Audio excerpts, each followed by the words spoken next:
That's the literal meaning of the statement. Yes, that's the literal meaning. But did you believe her? Well, she's the vice president, sir. So she also said freedom of expression. So you also believe her?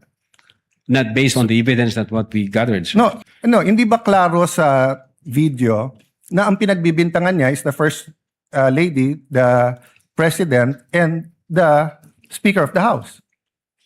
So sabi niya, pag pinatay ako,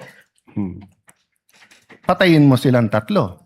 So ang pinagbibintangan niya na magpapapatay sa kanya, yung tatlo.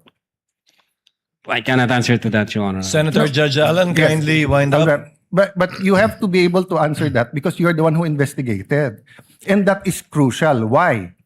Because part of your self-defense, so for example, if I know na sa senator judge, pag hindi ako bumoto one way or the other, papapatayin ako ng whatever, chief PNP or papapatay ako ng whoever. So pag sinabi kong, pag ako pinatay, si ganito nagpapatay sa akin.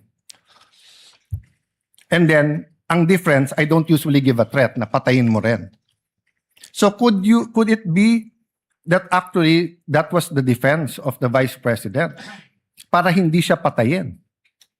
I don't know the state of the mind of the vice president. But you've testified all throughout this afternoon that you went into her state of mind. Based on the series of events, Your Honor. Yes, and based on her statement. And her statement, and the series of events is nag-away sila ng administrasyon.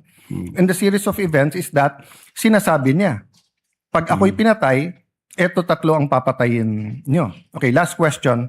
Kay Attorney Lopez, tinanong din to ng Senate President, ni Senator Tulfo.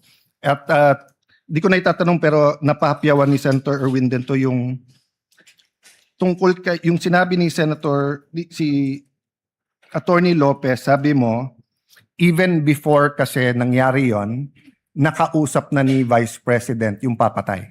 That's the literal meaning of the statement. Yes, that's the literal meaning. But did you believe her? Well, she's the vice president, sir. So she also said freedom of expression. So you also believe her? Not based on the evidence that what we gathered, sir. No,